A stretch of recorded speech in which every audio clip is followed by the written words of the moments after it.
Hello hello hello. जय हिंद दोस्तों, मैं नवीन शर्मा आप सभी का स्वागत करता हूं। आशा करता हूं आप सब एकदम अच्छे एकदम बेहतरीन हैं। एक बार सभी प्यारे बच्चे बताएंगे आप सब कैसे हैं। एक बार सभी मेरे दोस्त जुड़ जाएंगे क्लास से और एक बार आप सब बताएंगे आप सब कैसे हैं।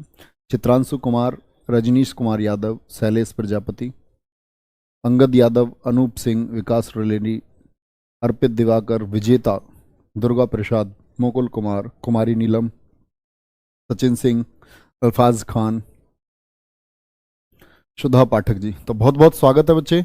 ठीक है, बौद्ध धर्म को आप पढ़ रहे थे और बौद्ध धर्म में मैंने बताया था आपको जो बेसिक चीज़ें थी। बेसिक चीज़ें मतलब महात्मा बुद्ध के बारे में, उनके परिवार के जो फैमिली ट्री था उसको हम समझ रहे थे। ठीक है, जिसमें मैंने उनके वंश को बताया, किस तरह उन्होंने ज्ञान प्राप्त किया, क्या गए, किसको ज्ञान दिया, ये सारी बातें कर रहे थे। और आज भी बौद्ध धर्म की एक महत्वपूर्ण क्लास है जो कि बौद्ध धर्म के साहित्य से जुड़ी हुई है। बहुत बार क्वेश्चन पूछे गए हैं तो बहुत ध्यान से आप सुनते रहेंगे चीज़ों को। तो क्या करते हैं, बौद्ध धर्म का जो साहित्य है, ठीक है, इसे लिखेंगे कि ऐसे, इसे मत लिखो, ये लिखो बौद्ध धर्म के साहित्य को बौद्ध साहित्य को त्रिपिटक में बताया गया है। किसमें? त्रिपिटक में बताया गया है। त्रिपिटक में बताया गया। त्रि का मतलब क्या होता है बच्चे? तीन होता है। त्रिपिटक में बताया गया है। एक बार बताएंगे, मेरी आवाज आप लोगों तक एकदम क्लियर आ रही है? बताया गया है। और ये त्रिपिटक कौन कौन सा है ये देख लेते हैं एक बार। इसमें पहला आता है आपका नंबर 1 विनय पिटक। क्या आता है? विनय पिटक। विनय पिटक। नंबर 2 आता है आपका सुत्त पिटक। सुत्त पिटक। बोलेंगे त्रिपिटक तो पहला प्रश्न तो ये पूछा था, त्रिपिटक का संबंध किस धर्म से है? अभी धम्म पिटक। तो पहला प्रश्न याद रखेंगे कि त्रिपिटक का संबंध किससे है। तो ऑप्शन दे देता है जैन धर्म, बौद्ध धर्म, तो आपको पता होना चाहिए बौद्ध धर्म से त्रिपिटक का संबंध है। तो पिटक कहाँ से आए? जैसे महात्मा बुद्ध थे भैया, अपने उपदेश देते थे। उपदेश देते थे, अष्टांगिक मार्ग जो मैंने बताया, अष्टांगिक मार्ग के बारे में हर जगह बताते थे। तो उन्होंने जो उपदेश दिए तो उनके कुछ शिष्य थे जिन्होंने उनका संकलन कर लिया, उनको लिख लिया कि बुद्ध जी ये कहते हैं। ठीक है, तो ये जो विनय पिटक है, ये जो संकलन किया है, ये उनका एक शिष्य था, उपाली शिष्य। तो कभी भी पूछा जाए विनय पिटक का संकलन किसने किया? उपाली शिष्य था। ठीक है, सुत्त पिटक बड़ा इंपॉर्टेंट है, यहां से आता है उनका शिष्य आनंद। क्या बोलेंगे? आनंद शिष्य ने इसको संकलित किया था।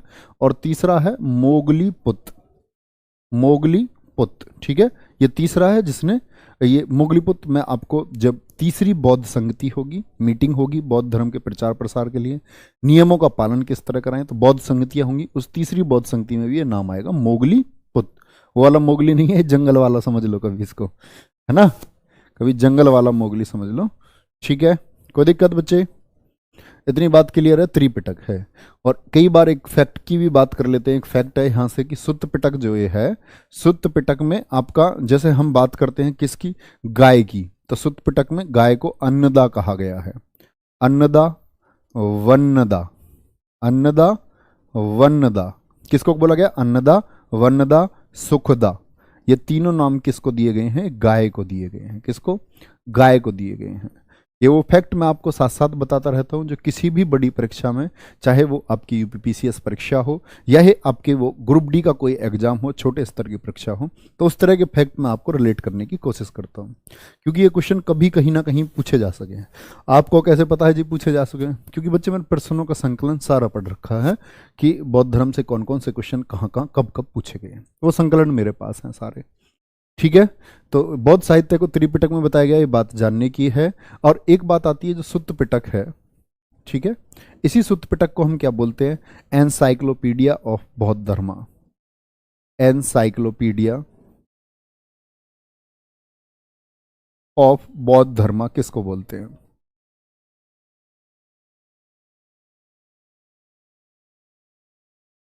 एनसाइक्लोपीडिया ऑफ बौद्ध धर्म। तो इसका मतलब हुआ एनसाइक्लोपीडिया क्या है? तो जैसे बच्चे आप गूगल करते हैं कोई चीज़, तो विकिपीडिया पर माना जाता है कि मैक्सिमम सोर्स ठीक है। ऐसी एनसाइक्लोपीडिया होता है ज्ञान का भंडार। तो बौद्ध धर्म के बारे में आपको कुछ जानना है तो सुत्त पिटक को पढ़िए, और सुत्त पिटक को ही इसलिए कहा जाता है एनसाइक्लोपीडिया ऑफ बौद्ध धर्म। ठीक है, अब आती है, देखो ना तो आपको विनय पिटक के भेद पढ़ने हैं, क्योंकि ना यहाँ से कोई इंपॉर्टेंट बात है, ना अभिधम पिटक के भेद पर आपको पढ़ने हैं, लेकिन सुत्त पिटक ये बड़ा महत्वपूर्ण है। तो कई बार पूछा जाता है कि सुत्त पिटक के कितने भेद हैं, क्या बोलेंगे? सुत्त पिटक 5 भागों में विभाजित है। बोलेंगे कितने भागों में? 5 भागों में विभाजित है। कितने भागों में? ये क्या बोलेंगे? डिवाइडेड है आपका 5 पार्ट्स में, 5 भागों में विभाजित है। और 5 भाग कौन कौन से हैं? पहला है आपका बच्चे खुंदक निकाय, निकाय भी बोल सकते हैं, निकाय मतलब पार्ट। खुंदक निकाय है आपका, खुंदक निकाय। दूसरा है आपका अंगुत्तर निकाय। अच्छा बताओ, अंगुत्तर निकाय आपने कहाँ सुना था? क्या मैंने आपको कभी बताया अंगुत्तर निकाय के बारे में? तो आप लोगों को जवाब देना होगा, हाँ जी भैया जी, अंगुत्तर निकाय के बारे में आपने कहीं ना कहीं तो बताया है। तो दिमाग पर जोर दो और बताओ। अंगुत्तर निकाय हो गया। तीसरा है दीघ निकाय, दीघ निकाय। यहां से प्रश्न पूछ लेगा आपसे, कौन सा सुत्त पिटक का निकाय नहीं है? दीघ निकाय हो गया। चौथा है आपका मज्झिम निकाय। क्या है? मज्झिम निकाय, ठीक है, मज्झिम निकाय हो गया। और इसी के बाद 5वां आता है आपका संयुक्त निकाय। क्या बोलेंगे इसको? संयुक्त निकाय कहा जाता है। बोलेंगे एक बार मेरे साथ, क्या बोला? आपका खुंदक निकाय, अंगुत्तर निकाय, मध्यम निकाय, दीघ निकाय और आपका संयुक्त निकाय। कितने निकाय हैं? 16 महाजनपद। देखो बहुत सारे बच्चों का आंसर आ रहा है, बड़ा महत्वपूर्ण प्रश्न भी है, और आप ध्यान से क्लास को सुनते हैं, इसीलिए आप इस तरह के प्रश्न तुरंत आंसर दे पाते हैं। खुंदक निकाय में क्या बताया गया है? खुंदक निकाय में है जातक कथाएं। जैसे भी आपका जन्म हुआ होगा, तो आपके जन्म से पहले भी तो कोई ना कोई घटनाएं हुई होंगी। फर्स्ट वर्ल्ड वॉर आपके जन्म से पहले हुआ, तो ऐसी बुद्ध के जन्म से पहले कुछ घटनाएं हुई। तो जो बौद्ध साहित्य है वो बताता है बुद्ध के जन्म के पहले की जो घटनाएं हैं उनको जातक कथाएं कहा जाता है। जातक कथाएं क्या होती हैं? बौद्ध के जन्म से पूर्व की घटनाएं। जब महात्मा बुद्ध का जन्म हुआ, जन्म से पूर्व की जो घटनाएं हैं, पूर्व की घटना, उनको जातक कथाएं कहा जाता है। ठीक है। और कभी पूछे आपसे जातक कथाएं कुल संख्या कितनी है इनकी, कुल कितनी है जातक कथाएं? कुल संख्या इनकी है 549। जातक कथाओं की कुल संख्या 549 होगी। ठीक है। अंगुत्तर निकाय में मैं आपको बता चुका, 16 महाजनपदों के बारे में बताया है। यस लिख करके बताना बच्चे, महाजनपद जो आपको पढ़ाए थे उनसे सब कुछ, आपके जो भी डाउट होंगे या आप कभी प्रश्न बनाते होंगे तो कोई भी प्रश्न महाजनपद से आता होगा, बड़ी आसानी से बना पाते होंगे। यस और नो, यस और नो। ठीक है सर, हमारे जन्म के बाद सुधीर चौधरी जी पूछ रहे कौन सा वर्ल्ड वॉर होगा। अरे ऐसा कोशिश करो ना यार, वर्ल्ड वॉर ना हो। ठीक है। वर्ल्ड वॉर में, पहले वर्ल्ड वॉर में लगभग 2 करोड़ लोग मारे गए, सेकंड वर्ल्ड वॉर में लगभग 5 करोड़ लोग मारे गए। तो एक खुशी की बात थोड़ी आप हंस के पूछ रहे हैं कब वर्ल्ड वॉर होगा। पता चली वर्ल्ड वॉर की शुरुआत ही इंडिया ने पार्टिसिपेट कर लिया रूस के साथ में, और बॉम्ब गिरा सबसे पहले वहां जहां आप रहते हैं, और शुरुआत भी उसी दिन हुई। तो आगे का वर्ल्ड वॉर आप देख ही नहीं पाओगे, क्या ही मिलेगा है। Yes yes yes, thank you, thank you प्यारे बच्चों, थैंक यू, बहुत बहुत धन्यवाद। और पता है, सच सच बताऊं तो मैं एक बात सच सच बताऊं, मतलब क्या देते हैं ना किसी चीज़ को अनुपम, तो तुम्हारा इतना प्यार अनुपम मुझे मिला है, और ऐसा नहीं है बाद में मिला है। ये कुछ चीज़ें होती है ना, स्वाभाविक होती है, शुरू से ही मिला है। जिस दिन से मैं चैनल पर आया हूँ तब से ही आप लोगों का प्यार मिला है, और इस प्यार में मतलब बहुत मेहनत करने का मन करता है, बहुत मेहनत। तो दिल के करीब ही आप लोग हैं, बहुत करीबी हैं, क्योंकि हम लोगों को जो ताकत मिलती है वो आप लोगों की वजह से मिलती है।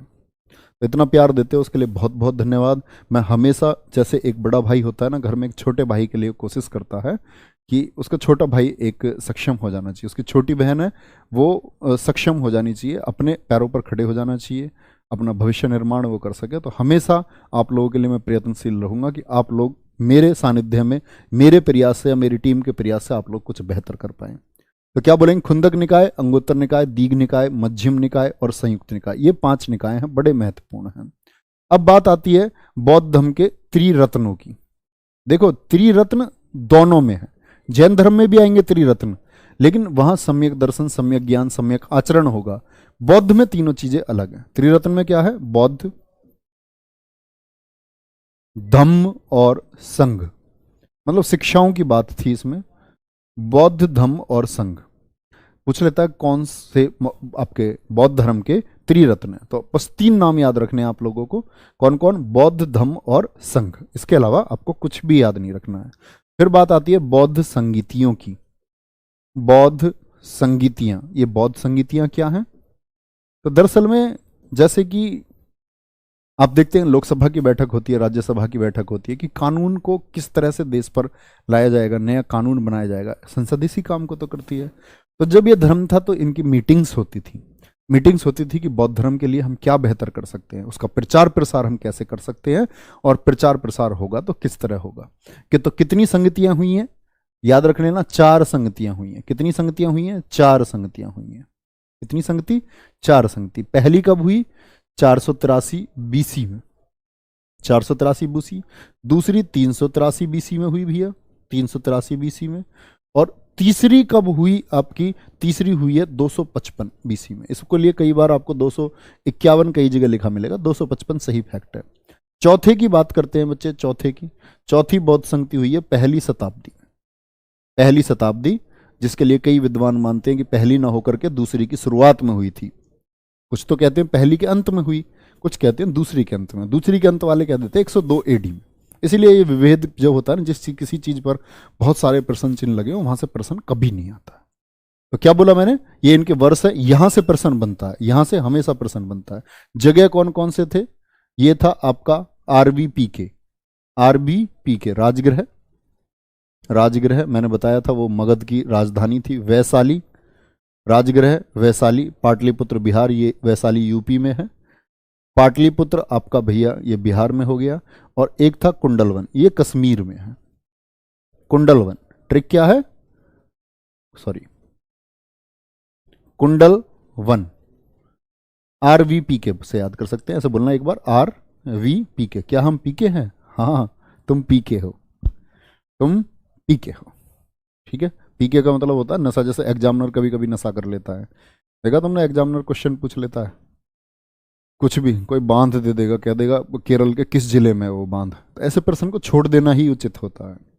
100% प्रश्न आप जीएस के कभी नहीं कर सकते हैं, ऐसे प्रश्न को छोड़ देना। जो बेमतलब का प्रश्न होता है इसको एग्जामिनर नींद में बना देता है कि कोई भी प्रश्न रख दो। ऐसे बहुत सारे प्रश्न आपको एग्जाम में देखने को मिलते हैं, सभी बच्चों के लिए होता है ना, वो कंपटीशन निर्धारित कर रहे होते हैं वो प्रश्न, किसी के लिए भी नहीं। अब बात आई ये जो आपकी हुई है कौन किसके शासनकाल में हुई, ये तो मैंने बताया आपको स्थान। अब बात आई शासनकाल किसका था? शासनकाल, राजा कौन था? तो बड़ा आसान है, एके। क्या बोलेंगे? एके, अजात शत्रु। यहां से बहुत बार प्रश्न पूछा जाता है, किसके समय पर हुई? अजात शत्रु, कालाशोक, ठीक है, सबके बारे में आप इतिहास में पढ़ेंगे। फिर अशोक है, सम्राट अशोक, अशोक महान। और फिर है आपका अशोक के बाद में कनिष्क, कुषाण वंश का शासक होगा कनिष्क। कैसे याद कर सकते हैं? एके, बड़ा आसान है। अब जब कोई मीटिंग होती है तो उसका कोई अध्यक्ष भी तो होता है भैया, अध्यक्ष भी होगा कोई, इनसे भी प्रश्न पूछा जाता है। जैसे पहली बौद्ध संगति हुई तो पहली बौद्ध संगति के अध्यक्ष कौन थे? महाकश्यप। कौन थे? महाकश्यप।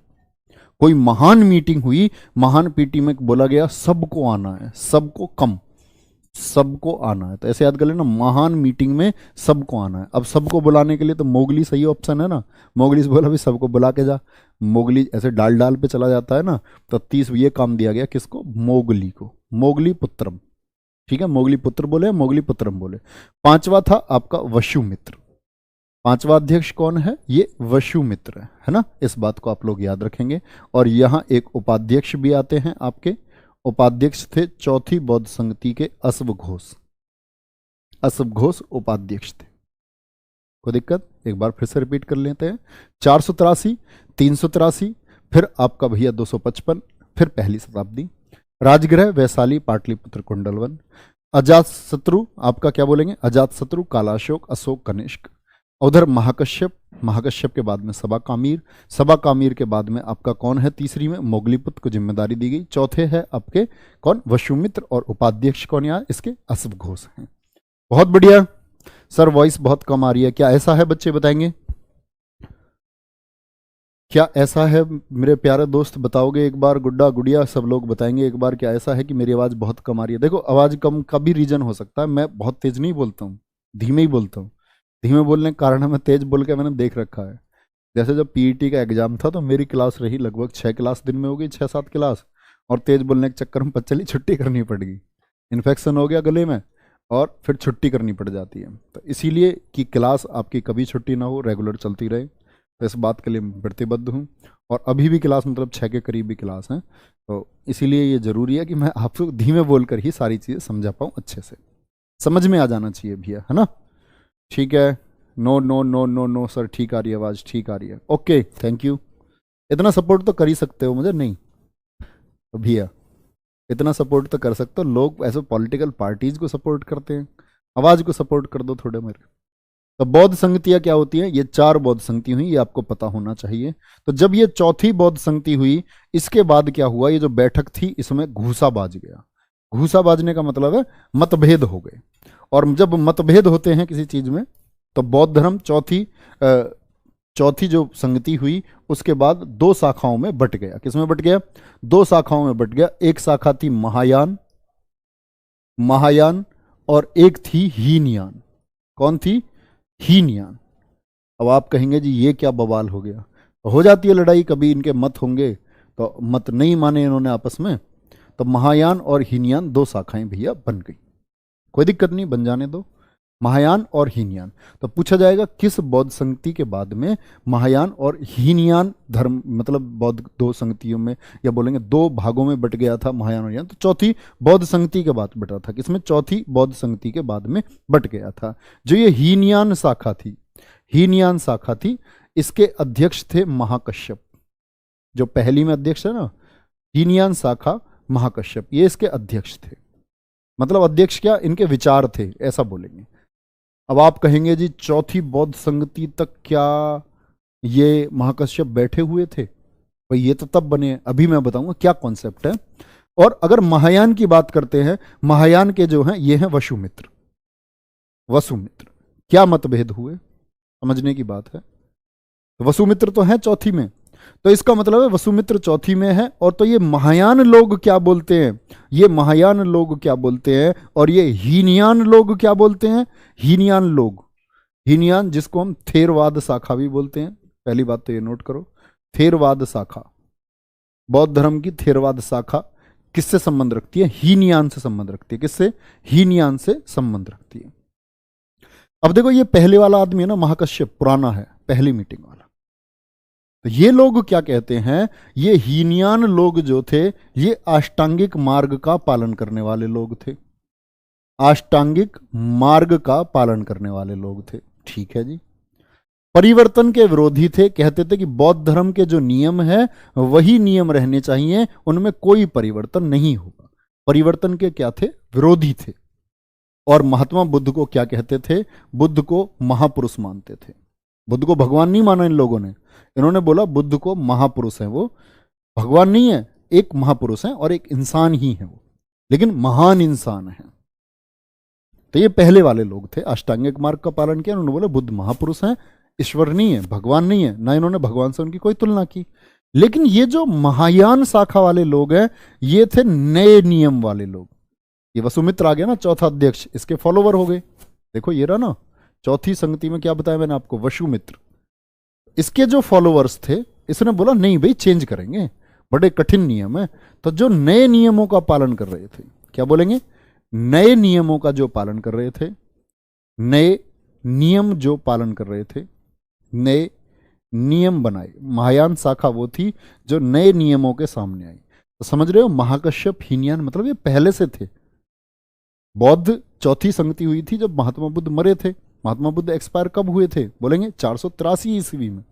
उनके मृत्यु के बाद में महात्मा बुद्ध के अवशेषों को 8 बड़े राजाओं में, उस समय जो थे 8 बड़े राजाओं ने बांट लिया था आपस में अवशेषों को, है ना।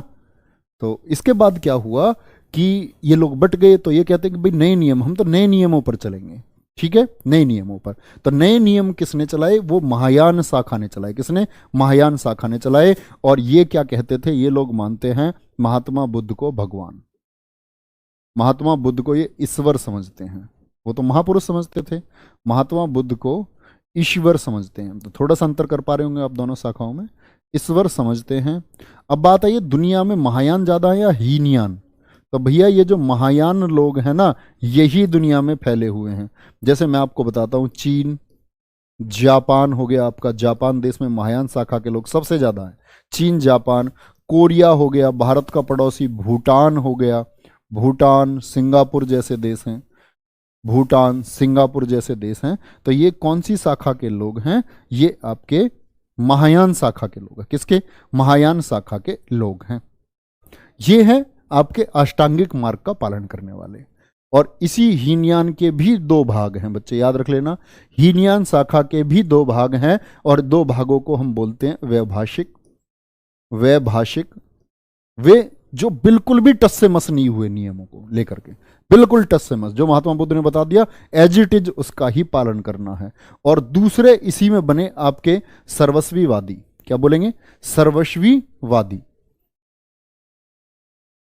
सर्वस्वीवादी कौन लोग थे? जिन्होंने बहुत आमूलचूल परिवर्तन कर लिए। आमूलचूल का मतलब होता है बहुत थोड़ा सा परिवर्तन किया है।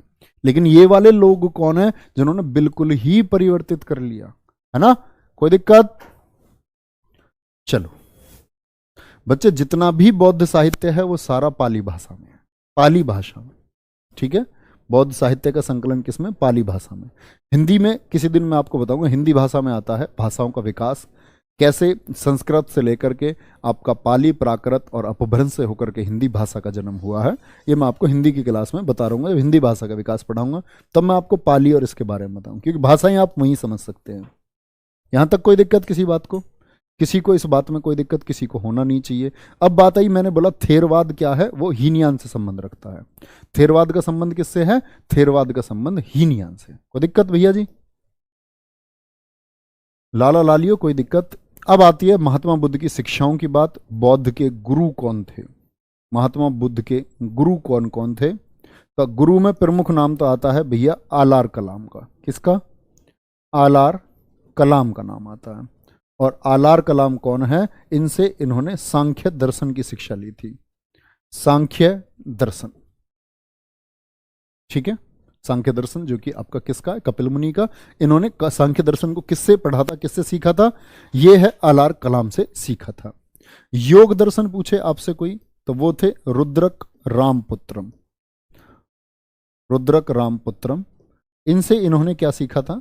इन्होंने इनसे योग, ये तपस्या, जब घर छोड़ करके चले गए थे तो योग की शिक्षा उन्होंने किससे ली थी? रुद्रक रामपुत्रम से ली थी।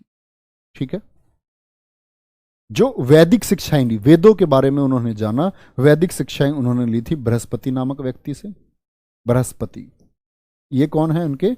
ये हैं उनके वैदिक शिक्षा देने वाले। इनसे इन्होंने क्या लिया? वैदिक दर्शन, वेदों के बारे में जो शिक्षा ली वो किससे? बृहस्पति से ली थी।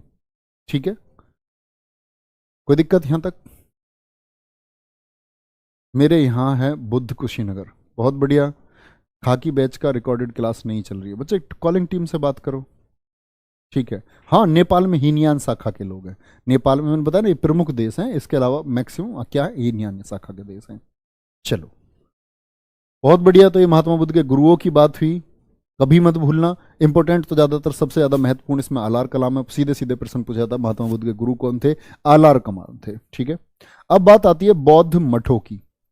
जैसे हमारे हिंदू धर्म में मंदिर होते हैं ना, ऐसे ही बौद्धों में होते हैं मठ। मठ, लद्दाख, लद्दाख में मठ है क्या कोई? हाँ, हेमिस मठ है। क्या है? हेमिस और ठिकसे मठ कहाँ है? हेमिस और ठिकसे मठ इंपॉर्टेंट क्वेश्चन बनते हैं, स्टेट भी पूछता है, स्टेट के एग्जाम्स में भी पूछे जाते हैं, एसएससी के फेवरेट टॉपिक है। लद्दाख में कौन कौन से मठ है आपके? मठ है हेमिस और ठिकसे, जहां बौद्ध आपके रुकते हैं। बौद्ध आपके रुकते हैं, और ये बौद्ध विश्वासघात भी करेंगे भारत के साथ। एक समय ये मठों में विदेशी आक्रमणकारियों को अपने को रोक लेंगे, लेकिन इसका खुलासा भारतीय राजाओं को हो जाएगा, तो आप आगे इतिहास में जानोगे। दाग में हेमिस और ठिकसे। सिक्किम, सिक्किम में आता है आपका रूमटेक, रूमटेक मठ और लिंगडम मठ। क्या बोलेंगे? लिंगडम मठ। ये कहाँ है? आपके सिक्किम में है। हिमाचल प्रदेश की बात आती है, हिमाचल प्रदेश में ताबो बड़ा इंपॉर्टेंट है, ताबो, और साथ में ससूर मठ। ससूर मठ कहाँ है? हिमाचल प्रदेश में है।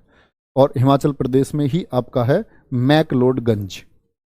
मैक्लोडगंज, मैक्लोडगंज, और मैक्लोडगंज ये हिमाचल के धर्मशाला में स्थित है। कहाँ है? धर्मशाला, धर्मशाला जिला है, धर्मशाला। और ये क्यों महत्वपूर्ण है, इसके बारे में इतनी बात क्यों बता रहा हूं, क्योंकि यहां 14वें दलाई लामा रहते हैं, लामो, 14वें दलाई लामा। दलाई लामा नाम नहीं है उनका, देखा है आप लोगों ने दलाई लामा को? नहीं देखा, नहीं देखा तो आज रिसर्च करना उनके बारे में। तो ये तिब्बत से आए थे। जब चीन तिब्बत को कब्जा कर रहा था तो इन्होंने भारत में शरण ली थी 1959 में। बड़े प्रमुख आदमी हैं, शांति की बात करते हैं, तो भारत हम लोगों ने इनको शरण दी, ठीक है इंडिया आ जाओ। 1959 में आए थे इंडिया। कब आए थे? 1959 में। और 1989 में इनको नोबेल प्राइज भी मिला, ये भी बहुत इंपॉर्टेंट फैक्ट है इनसे, शांति के लिए। तो हिमाचल प्रदेश में ये हो गए आपके भैया। अरुणाचल प्रदेश में लिखना, अरुणाचल प्रदेश, पूरा नाम लिखना, कभी एपी में कंफ्यूज हो जाओ बाद में आंध्र प्रदेश लिख लो उसको। इसमें आता है तवांग मठ। क्या आता है? तवांग मठ आता है। और भैया कर्नाटक का याद करना, बेलकुप्पे मठ, कर्नाटक का बेलकुप्पे मठ, बेलकुप्पे मठ है, ठीक है, ये कर्नाटक का है। बफ कह रहे हैं बहुत सारे बच्चे, देखना एक बार नवीन क्लास, बफ तो नहीं है, देखो नवीन ही, मेरा नाम भी नवीन है और जो सिस्टम पे बैठे हुआ उनका नाम भी नवीन है, समझ रहे हो? नवीन नवीन क्लास में बैठे हुए हैं। नवीन देखो जरा, बच्चे बता रहे हैं।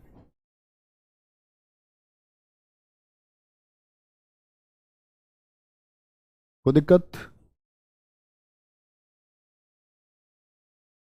बिल्कुल बैच ज्वाइन करो भैया, यहां तक कोई दिक्कत?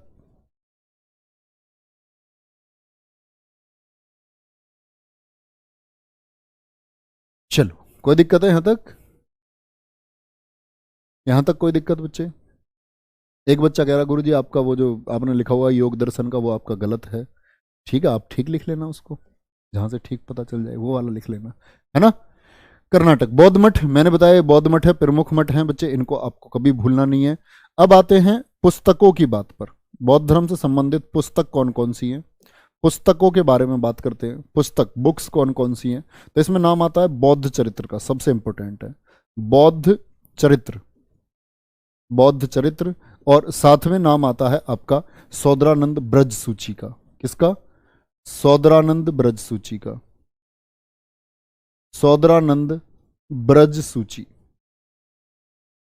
सौदरानंद ब्रज सूची का नाम आता है। किसने लिखी है पुस्तक? चौथी बौद्ध संगति के समय जो आपके उपाध्यक्ष थे अश्व घोष ने। किसने? अश्व घोष ने लिखी है, अश्व घोष ने, ठीक है।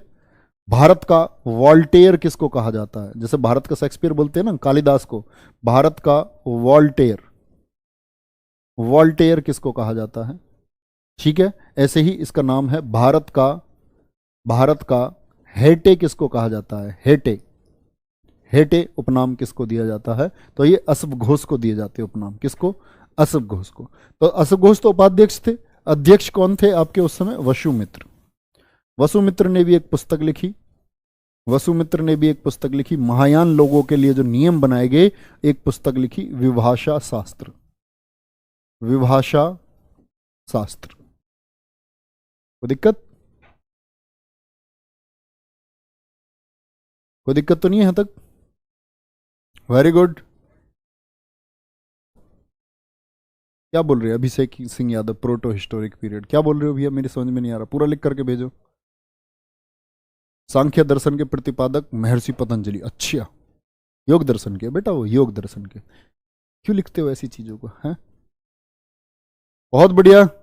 तो क्या बोलेंगे? इनको बोलते विभाषा शास्त्र पुस्तक को किसने लिखा है? वो वसुमित्र ने लिखा है। किसने? वसुमित्र ने लिखा है। पहली मानव प्रतिमा किसकी पूजी गई थी? इंपॉर्टेंट फैक्ट पर आ जाओ। पहली मानव प्रतिमा किसकी पूजी गई? दुनिया में पहला इंसान कौन है जिसकी मानव प्रतिमा सबसे पहली पूजी गई? किसकी? बुद्ध की पूजी गई थी। किसकी? बुद्ध की पूजी गई, ठीक है। और इनकी जो प्रतिमाएं बनी थी ना, महात्मा बुद्ध की प्रतिमाएं, ये किस शैली में बनी थी? गांधार शैली में, गांधार शैली में। जो यूरोपियन डिजाइनर्स थे और जो इंडियन डिजाइनर्स थे, तो हम देखते हैं आपका मंदिर निर्माण की शैलियाँ होती हैं, मूर्ति निर्माण की शैलियाँ होती हैं। तो जैसे दक्षिण में आपकी द्रविड़ शैली बहुत चलती है, ऐसी गांधार शैली, गांधार शैली में क्या बनी हुई है, महात्मा बुद्ध की प्रतिमाएं बनी हुई हैं। तो ये क्वेश्चन पूछा गया आईएएस परीक्षा 2014 सीसेट, महात्मा बुद्ध की प्रतिमाओं में कौन सी शैली का प्रयोग किया गया है। ठीक है, तो पहली मानव प्रतिमा बौद्ध की है, गांधार शैली में इसका प्रयोग किया गया है। जो बौद्ध शिक्षा केंद्र थे, बौद्ध धर्म की शिक्षाएं कहाँ मिलती थी, बौद्ध शिक्षा केंद्र कौन कौन से थे, बौद्ध शिक्षा केंद्र कौन कौन से थे। तो बौद्ध शिक्षा केंद्र आपका एक तक्षशिला था, सबसे प्रमुख तक्षशिला था। ठीक है, तक्षशिला मैंने आपको बताया महाजनपद भी उससे बाहर है। ठीक है, तक्षशिला, तक्षशिला के साथ में अगर हम बात करते हैं कौन कौन से थे, आपका वल्लभी था, वल्लभी विश्वविद्यालय था, विक्रमशिला में भी अध्ययन होता था, विक्रमशिला, और साथ में नालंदा विश्वविद्यालय, नालंदा विश्वविद्यालय में भी अध्ययन होता था। अब यहाँ इंपॉर्टेंट फैक्ट आता है कि नालंदा विश्वविद्यालय में महायान शाखा का बड़ा अध्ययन किया गया, इसीलिए इसको बोला गया ऑक्सफोर्ड। ऑक्सफोर्ड जानते हो ना, यूनिवर्सिटी का नाम है। ऑक्सफोर्ड ऑफ महायान किस विश्वविद्यालय को कहा गया है, ऑक्सफोर्ड ऑफ महायान, महायान शिक्षा के लिए था नालंदा। इसीलिए आपने देखा होगा बहुत सारे विदेशी आपके पढ़ने या शिक्षा ग्रहण करने कहाँ आए, नालंदा में आए। हेनसांग आएगा तो नालंदा में आएगा। फाइयान इससे पहले मतलब शिक्षा ग्रहण करने आया था, तो क्योंकि भारत में महायान शिक्षा के बारे में बहुत सारे मतलब बहुत सारा सोर्स मौजूद था, इसीलिए लोग ये आते थे। ठीक है, बहुत बढ़िया। बौद्ध बच्चे धर्म है, धर्म धर्म धर्म, जनजाति क्यों बोल रहे हैं आप उसको, है धर्म। चलो, बौद्ध शिक्षा केंद्र हो गए आपके, ये बात आपको याद रखना है। अब आता है बौद्धों के ऊपर क्वेश्चन बनते हैं। बौद्धों में बताएंगे मान्यताएं, बौद्ध मान्यताएं बता रहा हूं मैं आपको, किन लोग, ये लोग किस चीज में अपनी मान्यता रखते हैं, किसका एग्जिस्टेंस ये मानते हैं, किसका नहीं मानते हैं। आत्मा को मानते हैं नहीं मानते हैं, बताएंगे एक बार। आत्मा को नहीं मानते हैं। कर्म कांड में, मूर्ति पूजा वगैरह में, ये देवी देवताओं में विश्वास रखते हैं नहीं रखते हैं। कर्म कांडों में, यज्ञ वगैरह में विश्वास नहीं रखते हैं। वर्ण व्यवस्था, जो जाति व्यवस्था थी उत्तर वैदिक काल में, जाति व्यवस्था ही। अब समझना, बहुत इंपॉर्टेंट और गहरी बात बता रहा हूं, तो तैयार रहना उसको समझने के लिए।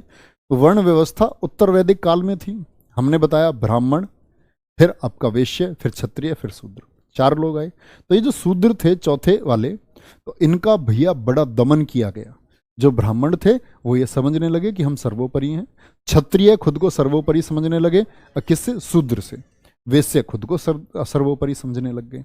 तो कारण क्या हुआ कि लोग बौद्ध धर्म की तरफ क्यों मूव हुए।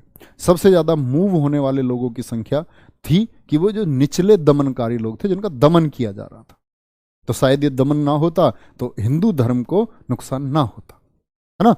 मतलब एक जनरल फैक्ट बता रहा हूं, मैक्सिमम लोग उस समय तक जो थे वो हिंदू ही थे, जो कन्वर्ट हुए थे कहाँ, आपके बौद्ध धर्म और जैन धर्म, क्योंकि यहाँ कुछ प्रताड़नाएं थी उन लोगों के साथ। जैसे बाबा साहब भीमराव अंबेडकर ने बौद्ध धर्म को अपना लिया था, है ना। तो इस तरह ये क्यों हुआ, क्योंकि इन अन्य जातियों ने, जो सर्वोच्च जातियां थी, इन्होंने खुद को सर्वोच्च मान लिया। ऋग्वेद में मैंने आपको बताया वहां कहीं जाति व्यवस्था नहीं थी। जो जाति व्यवस्था वहां कर्म के आधार पर थी। धीरे धीरे हमने उसको जन्म बनाया और खुद को हमने खुद ही मान लिया कि वी आर द बेस्ट, चाहे हम बेस्ट ना हो। ठीक है, उन्होंने क्या बोला, शिक्षा वो देगा, जो शिक्षा देता है वो ब्राह्मण है। लेकिन पता चला एक ब्राह्मण नाली में पड़ा है, 2 पैक मार के, वो भी ब्राह्मण है, तो वो ब्राह्मण नहीं हो सकता। एक क्षत्रिय है, किसी लड़की की रक्षा की, एक लड़की जा रही थी, किसी ने लड़की के साथ बदतमीजी की, आप खिलखिलाकर उस पर हंसे, आपने सोचा कॉमन चीज है। तो फिर आप क्या हैं, मतलब आप, फिर आपका एक धर्म होना चाहिए, आप कायर हैं। जब आप खींचकर रैप्टा मार सकते हो किसी के, भाई ये नहीं हो सकता, तो इसको बोलते हैं क्षत्रिय, मतलब जो रक्षा कर सके। ऐसा नहीं है उल्टे खुद ही बदतमीजी कर रहा कोई रोड पे। ठीक है, आप अपने दोस्तों के साथ कुछ भी कर सकते हैं, लेकिन आप किसी को प्रताड़ित नहीं कर सकते, किसी को आप परेशान नहीं कर सकते, किसी पर आप फबतिया नहीं कर सकते। और उसको बचाने वाला कोई ना, वो कहता है मैं क्षत्रिय हूं जी, मैं क्षत्रिय जाति से हूं, तो मुझे लोगों की जाति कभी क्षत्रिय हो नहीं सकती। जो ये मतलब हमारे मन के एक भ्रम थे, जो हमने धीरे धीरे बना लिए। अब क्या है, वर्ण व्यवस्था को क्या बौद्ध धर्म में माना गया। ऐसे ही क्या था, जैसे हमारे यहाँ तो बलि की प्रथा थी हिंदू धर्म में। हिंदू धर्म में बलि की प्रथा थी, तो पूर्वांचल में घने जंगल थे, भूमि योग्य जमीन बहुत थी, तो जमीन को जोतने के लिए तो लोहे की आवश्यकता थी और बैलों की आवश्यकता थी। लेकिन हमारे यहाँ बलि प्रथा में उस समय पर बैलों की कमी पड़ती थी देश में, एक बड़ी विशेष बात है। और यहाँ अहिंसा को इन लोगों ने माना। अहिंसा मतलब किसी भी जीव की हत्या नहीं करनी है, तो बैलों की संख्या बढ़ाने पर और कृषि मूलक अर्थव्यवस्था पर इन लोगों ने जोर दिया था, ताकि इकोनॉमी ऐसी हो सके जो एग्रीकल्चर बेस्ड हो। हमारे यहाँ जब ब्याज पे जो वैश्य लोग थे पैसे देते थे, हिंदू धर्म में उसको अधम कहा गया, अधम। ठीक है, तो वैश्य लोग भी बहुत सारे उन्होंने सपोर्ट किया कि जैन धर्म और बौद्ध धर्म को बढ़ावा मिले, क्योंकि ये लोग तो हमें ब्याज पे पैसे नहीं देने देते। इस तरह से इन धर्मों का विकास हुआ। आत्मा को ये लोग नहीं मानते हैं, कर्मकांडों को नहीं मानते हैं, वर्ण व्यवस्था को ये लोग नहीं मानते हैं, लेकिन पुनर्जन्म, ये यहां फैक्ट आता है, क्वेश्चन भी पूछे जाते हैं, पुनर्जन्म को मानते हैं नहीं मानते? तो आप कहेंगे पुनर्जन्म को ये लोग मानते हैं, पुनर्जन्म को ये लोग मानते हैं। वहीं जैन धर्म में आप पढ़ेंगे, जैन धर्म पुनर्जन्म को, जैन धर्म भी मानता है, पुनर्जन्म को दोनों ही मानते हैं, जैन धर्म भी, बौद्ध धर्म भी, और हमारा हिंदू धर्म भी मानता है। लेकिन आत्मा को बौद्ध नहीं मानते, जैन कहते हैं वे आत्मा का एग्जिस्टेंस है। ठीक है, तो ये इंपॉर्टेंट बातें मैं आपको कुछ बता रहा था। यहां तक की बात में किसी को कोई दिक्कत? बहुत बढ़िया, बहुत बढ़िया। सबसे बड़ा मैथ कौन सा था सर जी? मैथ पूछ रहे हैं, क्या पूछ रहे हैं? है? सबसे बड़ा मठ तवांग मठ, विशाल मठ है, मठ पूछ रहे हैं। अच्छा अच्छा, जब बुद्ध पर्वत पे गए वो भी बता दो। अरे भैया वो नहीं है, बुद्धों का सबसे पवित्र त्योहार, एक बच्चे का अच्छा क्वेश्चन है, बैसाख पूर्णिमा। मैंने बताया था ना, इनको ज्ञान प्राप्त हुआ, निर्वाण प्राप्त हुआ उसी दिन, बैसाख पूर्णिमा। जैसे महावीर स्वामी का संबंध बैसाख दशमी से है, ऐसे ही इनका संबंध बैसाख पूर्णिमा से है। बहुत बढ़िया। नालंदा को क्यों जला दिया गया था? वो नालंदा बख्तियार खिलजी जब बता रहा हूं तब बताऊंगा। ठीक है, आगे बढ़े। महात्मा बुद्ध को लाइट ऑफ एशिया क्यों कहा जाता है? बच्चे जब लाइट ऑफ एशिया लिखा तभी बताया कि उन्होंने एशिया में एक नए प्रकाशमान, नई एक व्यवस्था का, उन्होंने ये सारी व्यवस्था जो थी, जो मैं इतनी देर से बता रहा हूँ, ये नई व्यवस्था एशिया में किसने लेकर के आया था, किसने इसको प्रज्वलित किया था, किसने फैलाया था एशिया में? महात्मा बुद्ध ने। वो तभी बताया था मैंने। तब कहाँ थे आप? है भैया? चलो एक बार बताओ, आगे बढ़े। थम्स अप करके बताएंगे सभी लोग, आगे बढ़े। चलो सर जी, इनके प्रतीक चिन्ह क्या है बताओ भाई? प्रतीक चिन्ह नहीं बताई मैंने? ये बच्चा आज की क्लास में आ गया प्रतीक चिन्ह पूछ रहा है, क्या पिछली क्लास में मैंने प्रतीक चिन्ह नहीं कराए? इसका मतलब है इस क्लास में काफ़ी बच्चे ऐसे हैं जिन्होंने पिछली क्लास नहीं की है। तो प्यारे बच्चों, मैं आप लोगों को एक बात बताता हूँ कि क्लास हमेशा सिंक्रोनाइज तरीके से करो। पहले पिछली क्लासेस पूरी करो, तब आप अगली क्लास में आओ, तभी तो चीज़ों को थोड़ा थोड़ा समझ पाओगे। पहली बार पढ़ रहे हो आप, 18-18 साल के बहुत सारे बच्चे हो, हैं, एकदम से विशाल चीजें, आईएएस परीक्षा की तैयारी करना चाहते हो, वो भी बीच में से आकर के नहीं। स्टेप टू स्टेप चलना होगा। पहले ये जो आपकी परीक्षा है इसको सिक्योर करो, पहले इसको समझो, फिर इसके बाद अगले चरण पे बढ़ना, फिर अगले चरण पे बढ़ना, है ना? क्योंकि ये इतना बड़ा विषय है कि इसको हम 2 साल पढ़ेंगे ना कम से कम, तो भी थोड़ा समय होगा, और जिसका आपकी परीक्षा से कोई संबंध नहीं होगा। तो पहले परीक्षा के लिए तैयार होते हैं, फिर आगे भी पढ़ेंगे, आगे भी साथ ही पढ़ेंगे। और बहुत विशेष चीजें पढ़ा रहा हूं मैं आपको, 10 गुनी चीजें पढ़ा रहा हूं कम से कम। बहुत विशेष बात है, क्योंकि मैं ये चाहता हूं कि आप में से कोई कहीं भी ना रुके। बहुत बढ़िया, वेरी गुड वेरी गुड। चलो भाई आगे, आगे चलेंगे। बौद्ध जब पर्वत पर गए तो कितने लोगों से मिले? बच्चा मुझे नहीं पता कितने लोगों से मिले होते, पता होता तो मैं जरूर बताता आपको कितने लोगों से मिले थे। ऐसा थोड़ी मैं 2 बार आपका क्वेश्चन पढ़ के आपको जवाब नहीं देता, जरूर देता, है ना? चलो, तो बौद्ध मान्यताओं की बात हम कर रहे थे बच्चे, ये बौद्ध धर्म से संबंधित प्रश्न है। और इसमें वो पेन ड्राइव देना मुझको, क्वेश्चन होंगे इसके लगाना। ये मैं आपको कुछ क्वेश्चन बता रहा हूँ बच्चे, क्वेश्चन आप आंसर करेंगे पहले मेरे पास, फिर हम जैन धर्म की तरफ बढ़ेंगे, है ना? बहुत बढ़िया।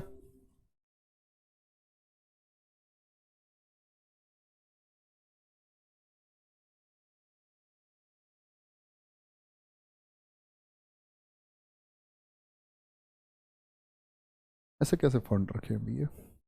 पहला क्वेश्चन बच्चे देख पा रहे हैं? पहला क्वेश्चन बताएंगे आप लोग, निम्नलिखित में से कौन सा बौद्ध विद्या केंद्र है? बौद्ध विद्या केंद्र कौन सा था? बौद्ध विद्या केंद्र कौन सा है? नालंदा, विक्रमशिला, वल्लभी, तक्षशिला, तक्षशिला, या कौन सा है? गुरुजी 10 सील भी बता दो बच्चे। 10 सील, 10 सील आपका एक तो उसमें ये था चोरी ना करना, अक्षत्रिय, ठीक है, वो जैन धर्म में बताऊंगा, वहीं मैं आपको बताऊंगा। असत्य था, अपरिग्रह था, ब्रह्मचर्य था, ब्रह्मचर्य का पालन करना है, ठीक है, झूठ नहीं बोलना है, झूठ नहीं बोलना है, ठीक है, सत्य के साथ रहना है, आपका सैया पर आपको नहीं सोना, आरामदायक सैया पर, ठीक है, गैर स्त्री से आपको बातें नहीं करनी है। ये क्या है, निम्नलिखित में से कौन सा बौद्ध विद्या केंद्र है? तो नालंदा था, मैंने बताया, ऑक्सफोर्ड ऑफ महायान है, तक्षशिला सबसे अच्छा था, विक्रमशिला बिहार भी था, वल्लभी भी था। तो क्या बोलेंगे, 1 2 3 4 चारों थे। नेक्स्ट है, अगला क्वेश्चन है, अगला क्वेश्चन है, बौद्ध धर्म के संबंध में निम्नलिखित कथनों पर विचार कीजिए। बताएंगे, बौद्ध धर्म है, इससे संबंधित कथनों पर आप लोगों को विचार करना है। बौद्ध धर्म के संबंध में निम्नलिखित पर विचार करो। भारत में पूजित पहली मानव प्रतिमाएं महात्मा बुद्ध की हैं। पहली प्रतिमाएं किसकी है? महात्मा बुद्ध की हैं, ठीक है जी। और महात्मा बुद्ध की प्रतिमाएं गांधार कला शैली में बनी है। गया की बराबर की पहाड़ियों को तराशकर बौद्ध स्तूपों का निर्माण किया गया है। ये बिल्कुल गलत बात है कि जो गया की बराबर की पहाड़ियां वो आज भी मौजूद है, उसमें ऐसा कोई भी निर्माण नहीं किया गया, ठीक है। बराबर की पहाड़ियां भी आप पढ़ेंगे इतिहास में। तो ये दोनों कथन ठीक हैं एकदम, 1 और 2 ठीक हैं, 1 और 2 ठीक हैं, तीनों ठीक नहीं है। नेक्स्ट है, बौद्ध के जीवन की 4 महत्वपूर्ण घटनाओं और उनसे संबंधित चारों स्थानों को सम्मिलित कीजिए। तो महात्मा बुद्ध का जन्म कहाँ हुआ था, ये बताना है आपको। महात्मा बुद्ध का जन्म कहाँ हुआ था, ज्ञान प्राप्ति कहाँ हुई थी? तो जन्म क्या बोलोगे, लुम्बिनी में हुआ था। ज्ञान प्राप्ति कहाँ हुई थी? बोध गया में। प्रथम प्रवचन उन्होंने धर्म चक्र प्रवर्तन जिसको कहा जाता है सारनाथ में दिया। निर्वाण कहाँ प्राप्त हुआ था? उनको कुशीनगर में प्राप्त हुआ था। कहाँ? कुशीनगर में प्राप्त हुआ था। ये बात आपको पता होनी चाहिए। तो क्या बोलेंगे, 3 2 1 4, 3 2 1 4। ऑप्शन बी एकदम सही हो जाता है, ऑप्शन बी एकदम सही है। नेक्स्ट है, निम्नलिखित में से कौन से शासक ने बोध गया में बोधि वृक्ष को कटवा दिया था? जिस वृक्ष के नीचे ज्ञान प्राप्त किया था किसने? महात्मा बुद्ध ने। क्या, कौन सा वृक्ष था? पीपल। उसी पीपल को क्या नाम दिया गया? ज्ञान का प्रतीक बोधि वृक्ष कहा गया। तो इसको कटवा दिया। गौड़ नरेश होंगे, गौड़ प्रदेश के शासक होंगे बंगाल के साइड में।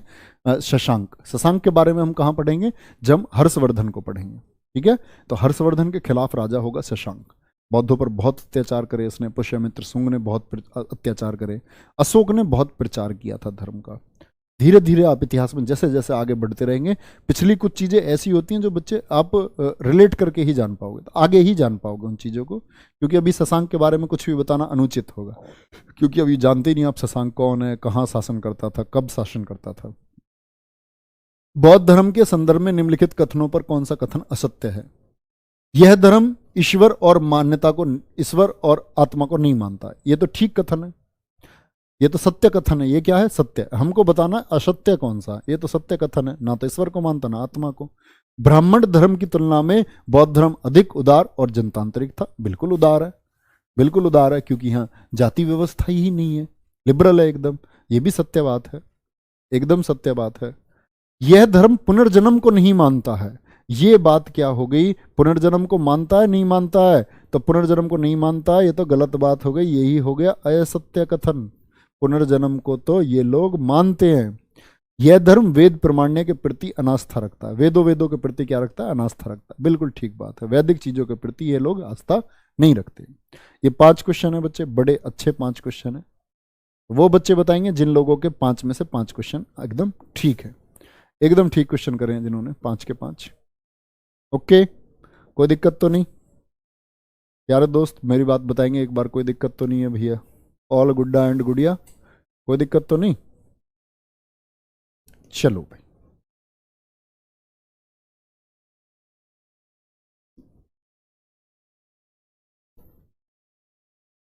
बोलोगे एक बार भैया?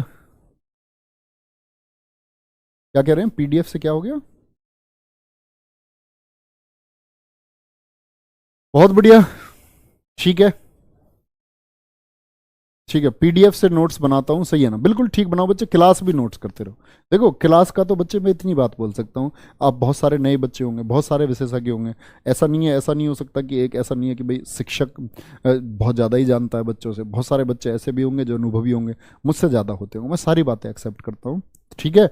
लेकिन मैं आपको एक बात बोलता हूँ बच्चे, जो मैं पढ़ा रहा हूँ ना, आँख बंद करके उसको तैयार करो, सिर्फ और सिर्फ जो आपके डाउट्स हैं क्लास में, क्योंकि चलती क्लास में मैं कोई आप इर्रेलेवेंट डाउट पूछ रहे हैं जिसका इस क्लास से कोई संबंध नहीं है, तो बाकी बच्चों के लिए तो दिक्कत होती है। तो मैं तो उन बच्चों का ध्यान रखूंगा ना जो शांति से क्लास को पढ़ते रहते हैं। आप लोगों के डाउट्स है, मैंने आपको प्लेटफॉर्म बताया हुआ है, आप वहाँ कोई भी डाउट मुझसे पूछ सकते हैं। क्लास में बच्चे मैं डाउट्स नहीं बता सकता हूँ आपको, चलते टॉपिक के रिलेटिव डाउट्स अब मैं आपको बता सकता हूँ। रिलेटिव डाउट्स आप कभी पूछते ही नहीं, आप पिछली क्लासेस के अगली क्लासेस के ऐसे डाउट पूछते रहते हैं। ऑफिशियल नवीन शर्मा RWA, ऑफिशियल _ नवीन NAVEEN _ RWA, वहाँ डाउट भेजो मेरे पास। कोई भी जटिल समस्या है भेजो, मैं वॉइस मैसेज भेज करके आपकी परेशानी सॉल्व करूंगा, ठीक है। डाउट होना चाहिए, बाकी देख करके छोड़ दूंगा, पहले बता रहा हूँ। कभी सोचो कि जी रिप्लाई नहीं किया, फिर कभी एरोगेंट वाला वो टैग लगा देते हो ना, तो वो गलत है ना। बस आप ये तैयार करते रहिए, बहुत शानदार है, बहुत ज़बरदस्त है बच्चे। परीक्षा हॉल में बैठ के ही ये बात आप जान पाओगे। ओके ठीक है, तो अपना अपना ध्यान रखते रहें, बहुत अच्छे से पढ़ते रहें, ठीक है। सर वैदिक दर्शन का क्या फायदा? वैदिक दर्शन इतना साइंटिफिक है, उसमें इतना कुछ है, ये तो छोटी सी कमियां, ये लोगों ने कमियां ढूंढी बौद्ध धर्म को खड़ा करने के लिए, जिनकी वजह से बौद्ध धर्म स्टैंड हो पाया। इन चीजों के अलावा आप देखोगे जो कमियां मैंने बता दी आपको, सिर्फ ये कमियां, इनके अलावा देखो तो वैदिक सभ्यता वो सबसे ऊपर है, सबसे ऊपर। अगर हम जाति व्यवस्था जैसी चीजों को इग्नोर कर दें तो वो इतना साइंटिफिक है कि धर्म को इतना साइंटिफिक हो नहीं सकता, ठीक है। बहुत बढ़िया। रवि कुमार जी कह रहे हैं नवीन भैया प्यार हो गया आपसे। तो मिलते हैं बच्चे कल की क्लास में, आज तो शुरू नहीं करेंगे, कल शुरू करते हैं जैन धर्म को। बहुत अच्छे से पढ़ रहे होंगे और कल की क्लास में कोशिश करेंगे कि जैन धर्म को एक ही क्लास में खत्म कर दें, है ना। और फिर आगे हम मगध साम्राज्य पर बढ़ जाएंगे। बहुत जल्दी आपका ये इतिहास खत्म हो जाएगा, प्राचीन, फिर मध्यकालीन इतिहास भी छोटा पार्ट है। आधुनिक को अच्छे से पढ़ रहे होंगे, आधुनिक से सबसे ज़्यादा प्रश्न बनते हैं। ओके।